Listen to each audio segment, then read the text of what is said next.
학개와 스가랴는 동시대의 부름을 받아서 하나님의 말씀을 전한 선지자였습니다. 스가랴의 메시지가 학개의 메시지보다 2달 후에 전해진 것입니다. 학개는 다리오 왕 2년 6월 곧 그 달 초하루에 여호와의 말씀이 학개에게 임하였다 하였고, 스가랴는 다리오 왕 2년 8월에 이도의 손자 베레가의 아들 선지자 스가랴에게 임하였다 기록을 해주고 있습니다. 두 선지자가 포로기 이후 예루살렘에 돌아와서 성전 재건에 대한 메시지를 전하였는데, 학개는 성전 건축에 대한 강력한 동기부여의 메시지였다면 스가랴는 백성들에게 영적인 성전 건축의 메시지를 전해준 것입니다. 바벨론 포로로 잡혀간 백성들이 주전 538년 꿈과 소망을 가지고 귀환하였습니다. 그들은 바벨론에서 일구었던 모든 것들을 다 버리고 왔습니다.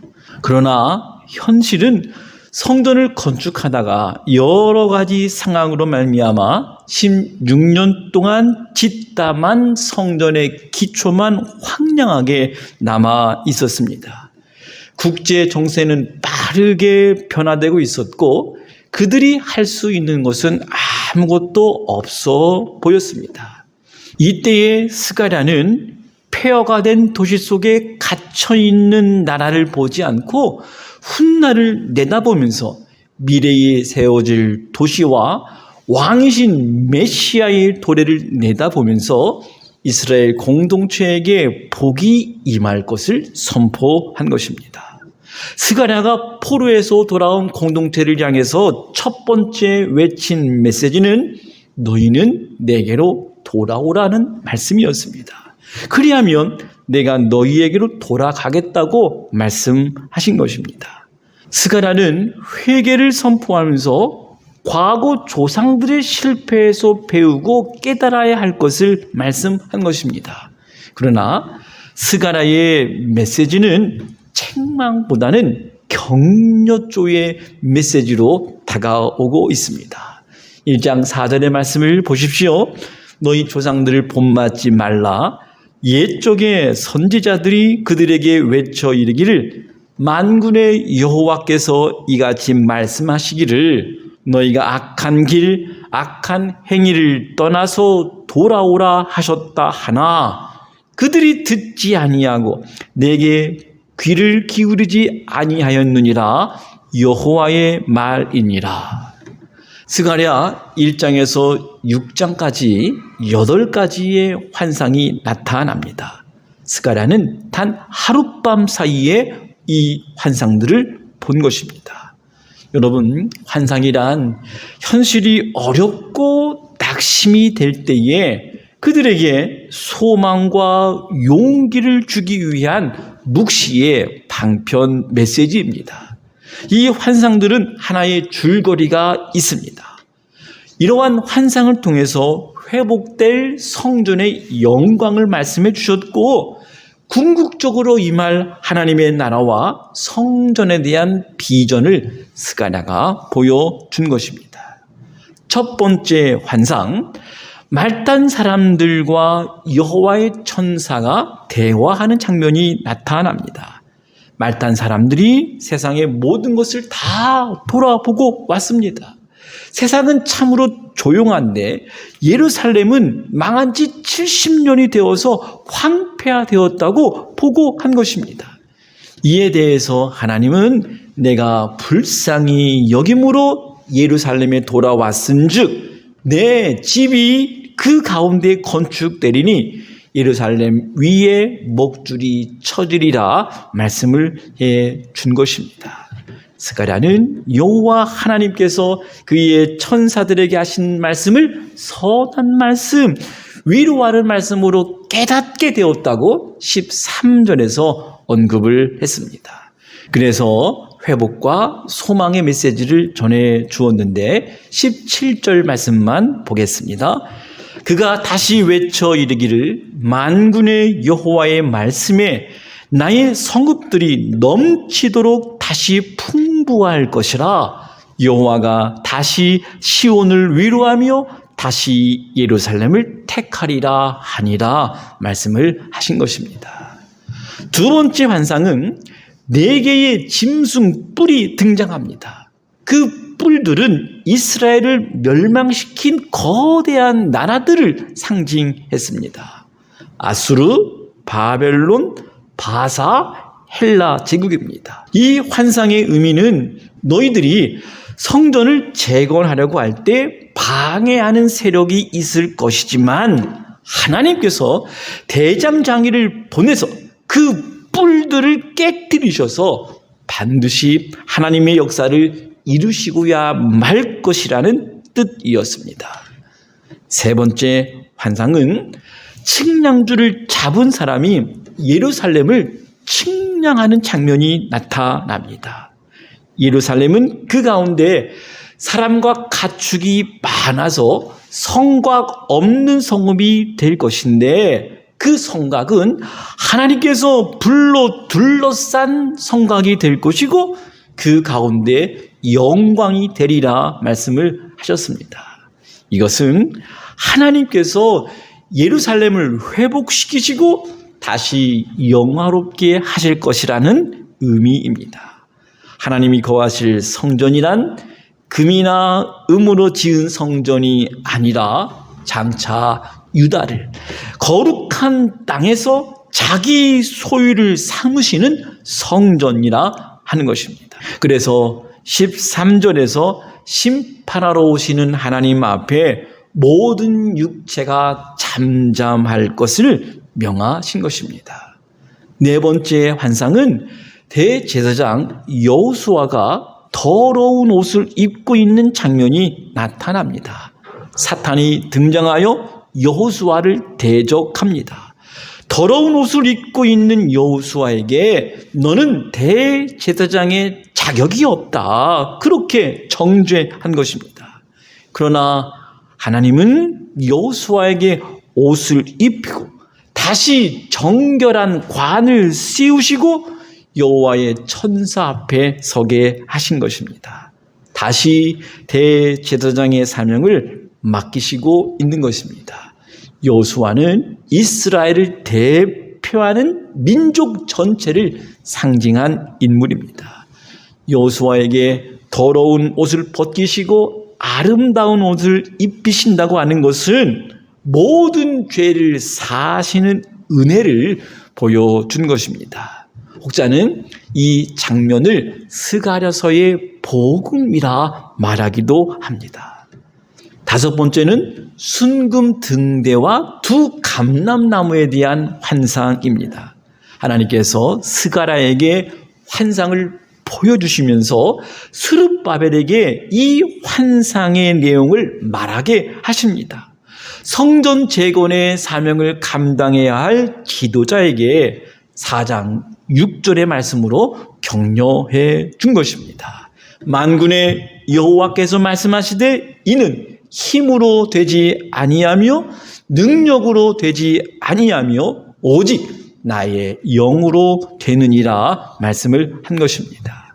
스룹바벨에게 성전 재건 사명을 감당할 것을 촉구하고 내가 이 사명을 끝까지 감당할 것과 성전 재건이 완성되는 날에 하나님께서 기뻐할 것을 말씀을 해 주신 것입니다.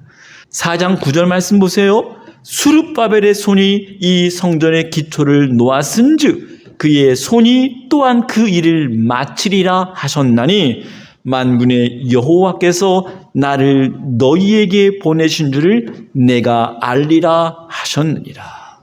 격려는 여기에서 끝나지 않았습니다. 자신들이 짓고 있는 성전의 규모가 화려하지 않았기 때문에 낙담하고 있는 백성들에게 성전의 중요성에 대해서 강조했는데 성전을 짓고 있는 이 날을 작은 날이라고 멸시하지 말라 격려해 준 것입니다. 확인해 보실까요? 10절 말씀 작은 일의 날이라고 멸시하는 자가 누구냐? 사람들이 스룹바벨의 손에 다름줄이 있음을 보고 기뻐하리라. 여러분, 스가랴가 보았던 이제까지 5가지의 환상은 하나님의 백성들을 위로하고 격려하는 메시지라 할 수 있습니다. 그러나 6번째 환상부터 3개의 환상은 심판을 상징하고 있습니다. 그런데 이 심판의 메시지도 자기 백성을 정결하게 하여 거룩한 성전에 합당한 자로 세우시기 위함이었습니다. 6번째 환상은 날아가는 두루마리 환상으로 복과 심판이 기록된 율법책 두루마기가 펼쳐진 채로 날아가는 장면이었습니다. 두루마기가 도둑의 집에, 내 이름을 가리켜 망령되이 맹세하는 자의 집에 들어가서 그의 집에 머무르고 그 집과 함께 나무와 돌과 아울러 사르겠다고 말씀하신 것입니다. 하나님께서 그 백성들을 깨끗하게 하시려는 하나님의 의지가 보이는 말씀입니다. 성전 재건이 단순히 건물만 짓는 것이 아니라 영적인 정결한 온전한 성전을 지을 것이라는 환상이었습니다. 7번째 환상은 예바 속에 들어있는 여인의 장면입니다. 곡물을 측량할 수 있는 예바 그릇 안에 죄악으로 상징하고 있는 한 여인이 담겨져 있는데, 날개 달린 2 여인이 이 그릇을 신할 곧 바벨론으로 옮기는 장면이었습니다. 이 말씀은 악을 제거하여야 온전한 성전 재건이 될 수 있음을 보여준 환상입니다. 8번째는 네 병거의 환상입니다. 붉은 말, 검은 말, 흰 말, 그리고 어룽지고 건장한 말이 이끄는 네 병거가 사방 온 땅으로 두루 다니면서 하나님의 심판을 대행하고 있습니다. 병거는 적군과의 치열한 전투에 대한 상징입니다. 하나님은 그 백성을 보호하시기 위해서 대적을 물리치실 것이며 반드시 하나님의 뜻을 이루실 것이라는 말씀입니다. 이 모든 환상 후에 하나님께서 여호수아에게 왕의 멸관을 씌워 주십니다. 그리고 아주 중요한 한 사람이 등장합니다. 6장 11절 말씀을 보시면 은과 금을 받아 멸관을 만들어 여호사닥의 아들 대제사장 여호수아의 머리에 씌우고, 12절 말하여 이르기를 만군의 여호와께서 이같이 말씀하시되 보라, 싹이라 이름하는 사람이 자기 곳에서 돋아나서 여호와의 전을 건축하리라. 스가랴는 바벨론 포로에서 돌아온 백성들에게 금과 은을 받아서 멸관을 만들고 그 멸관을 대제사장 여호수아에게 씌워주라고 말씀한 것입니다. 이러한 행위는 앞으로 일어날 예표적인 사건이라 할 수가 있습니다. 스가랴는 바로 그 싹이라 이름하는 사람이 성전을 완성할 것이고, 그가 장차 왕이 되어서 나라를 다스리게 될 것이고 제사장의 역할도 하게 될 것이라 말씀을 한 것입니다. 여러분, 이 역할을 한 사람이 누구일까요? 성경의 숲을 볼 때 그분은 모든 성경이 증거했던 메시아 예수 그리스도를 의미했습니다. 이 예언의 말씀은 400여 년이 지난 후에 예수 그리스도께서 성전을 건축하시고 그가 왕과 제사장의 사명을 감당하셔서 이 약속이 성취되었음을 알 수가 있습니다. 성전의 실체이신 예수님께서 십자가에서 죽으시고 3일 만에 살아나심으로 건축될 영원한 성전을 의미했습니다. 계속해서 스가랴는 7장과 8장에서 백성들의 죄를 지적했습니다. 그들이 금식을 했지만 자신들의 의를 드러낸 모습에 대해서 회개의 메시지를 전한 것입니다. 위선적인 신앙에 대한 책망이었습니다. 더 나아가서 불순종했던 지난 날을 상기시키면서 귀환한 공동체를 향해서 회개를 촉구한 것입니다. 그런데 그들이 듣기를 싫어하고 등을 돌렸고 귀를 막았고 그 마음이 금강석같이 되어서 영으로 전한 선지자들의 말을 듣지 아니하므로 진노가 만군의 여호와로부터 나왔다고 전한 것입니다. 그들의 죄로 말미암아 예루살렘 성이 파괴가 되었고 바벨론으로 끌려가게 되었다는 것입니다. 스가랴는 성전 파괴의 원인이 되었던 근원적인 죄의 문제를 해결하고자 했던 것입니다. 스가랴 메시지의 특징이 바로 여기 있습니다. 궁극적으로 그 죄를 씻는 십자가 대속에 대한 예언의 말씀을 증거했다는 것입니다. 스가랴서에서 싹시라 이름하는 사람, 즉 메시아 그리스도에 대한 예언의 말씀이 많이 기록되어 있다는 것입니다. 그분은 나귀 새끼를 타고 오실 것이고 그분은 은 30기 팔리실 것이고 그분은 찔림을 당할 것이고 그분은 치심을 당할 것이고 목자를 치면 양이 흩어지는 것처럼 사람들로부터 배척받을 것인데 결국은 그 죄와 더러움을 일시에 씻어내는 역사적인 날이 있음을 예언했습니다. 스가랴서는 바로 그 날을 증거한 것입니다. 13장 1절 말씀을 보십시오. 그 날에 죄와 더러움을 씻는 셈이 다윗의 족속과 예루살렘 주민을 위하여 열리리라. 메시아는 의로운 가지, 왕이신 제사장, 겸손하신 왕, 모퉁이 돌, 선한 목자, 정결케 하는 셈, 장차 임할 의로운 왕 그리스도를 다양한 그림으로 묘사를 해 주었습니다. 특별히 13장에서 하나님은 자신과 그 목자가 서로 하나의 본질 혹은 정체성을 선언하고 있습니다. 13장 7절 말씀을 보십시오. 만군의 여호와가 말하노라 가라 깨어서 내 목자 내 짝된 자를 치라. 목자를 치면 양이 흩어지려니와 작은 자들 위에는 내가 내 손을 들이우리라. 스가랴서에서 더 놀라운 것은 스가랴의 예언의 말씀이 초림으로 오신 예수 그리스도에게서 참 성전이 세워졌을 뿐만 아니라 재림의 주님으로 다시 오실 예수 그리스도에 대해서도 예언되었다고 하는 사실입니다. 14장 5절 말씀을 보세요. 나의 하나님 여호와께서 임하실 것이요 모든 거룩한 자가 주와 함께 하리라. 14장 9절 말씀 여호와께서 천하의 왕이 되시리니 그 날에는 여호와께서 홀로 한 분이실 것이요 그의 이름이 홀로 하나이실 것이라. 14장 11절의 말씀 사람이 그 가운데에 살며 다시는 저주가 있지 아니하리니 예루살렘이 평안히 서리로다. 마치 요한계시록을 읽는 것과 같은 감동과 은혜가 밀려옵니다.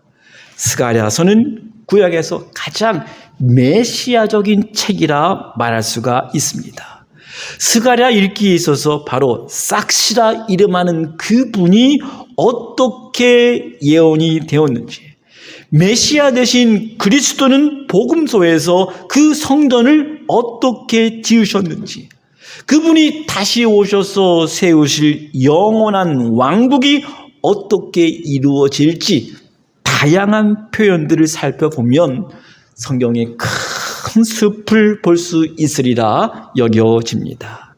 다소 어렵게 보이는 책이지만 우리에게 위로와 회복과 영원한 하늘 소망의 말씀들이 펼쳐져 있는 스가랴 읽기를 통해서 여러분에게 감동과 벅찬 은혜가 넘치시기를 주님의 이름으로 간절히 소망합니다.